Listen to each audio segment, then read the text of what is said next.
those folks that are on the inside of their bubble, they don't know they're in a bubble and knock gently on the window, so to speak, and say, do you hear the echo of me rapping on your bubble? And can that help you recognize there is a bubble here? It may be transparent to you. It might be like a contact lens over your eyes that you've lived with for your whole life. And that contact lens could be tradition. It could be a polarized political party belief system. It could be something that they fundamentally learned or believed to be true at their foundation. It could be a gender focused, say, oh, this expression of femininity, or I'm this expression of masculinity. And it's transparent to the ego. The ego process is generally transparent to the mind, I won't say the consciousness of the individual. And when one has enough consciousness, their ego bubble becomes recognizably not. It's if you've ever popped a soap bubble and it's just gone. Well, that's kind of what happens when the ego identity is just gone. It's not needed anymore. It's a gestational developmental vessel for the soul process so that we can learn to talk with each other enough and love each other enough and care about each other enough to do without it as a safety, as a hazmat suit or a blue blankie that like a child holds on to for security, or a defensive structure that we've got to be strong and always appear powerful and tough because other people, we don't appear that way, they'll run over us and crush us or abuse us or mistreat us or traumatize us or feed on us or whatever. All of those fear projections, we would suggest, are fear projections that need not be operated from. And until they're transcended, they're operated from. So it's a paradox.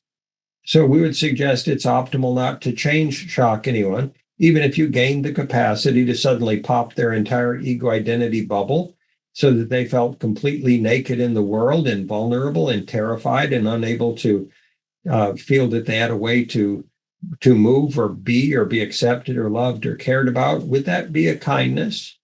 Would we be doing anybody any favors if we just pop all their bubbles? An alternative is blend the bubbles. And that doesn't mean that everyone will become conscious at that moment.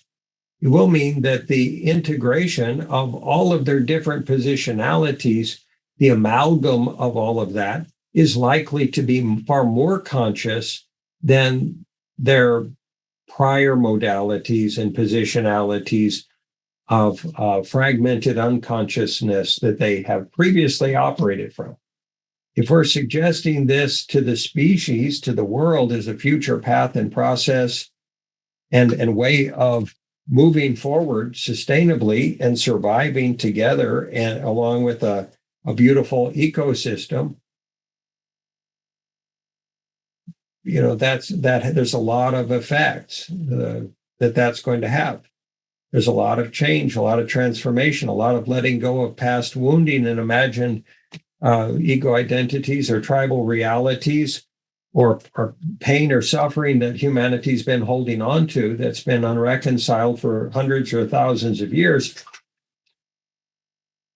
So if we've got a choice before us, we can hold on to collectively, the whole species can hold on to its pain of the past.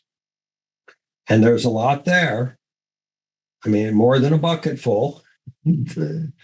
We can either hold on to that with a death grip and fear of change and transformation, or we can collectively choose to move forward in a whole new paradigm of consciousness together that is very healthy and sustainable and based in unconditional love and service to each other and to the environment, and harmony with each other in the environment and spirit, and alignment with spirit.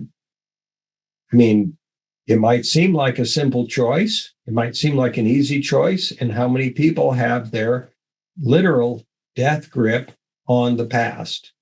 on unresolved pain, on wounding, on disempowered states, on victim perpetrator rescuer dynamics, on imagined prior abuse that must, if there's going to be justice, and we're dramatizing this on purpose and play acting, we hope it's, I'll use my deep voice. If there's going to be justice done, these people must pay.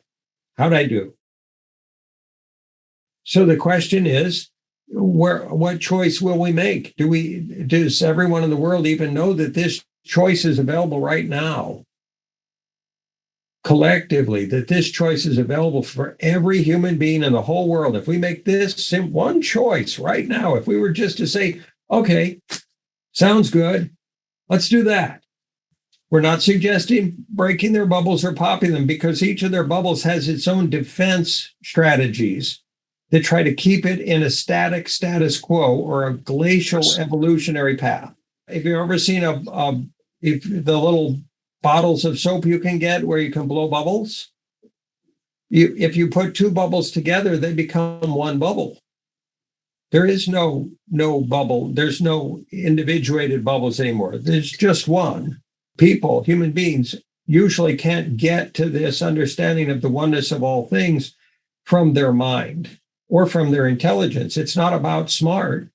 It's about accepting without judgment, without attachment, without aversion, with equanimity, with unconditional love, with loving intention to care about all, serve all, support all, heal all, setting that intention and then just effecting it, just living it and learning every day how to live it more and more and more, more gently, more caringly, more sensitively, more respectfully, more honorably, more integrously.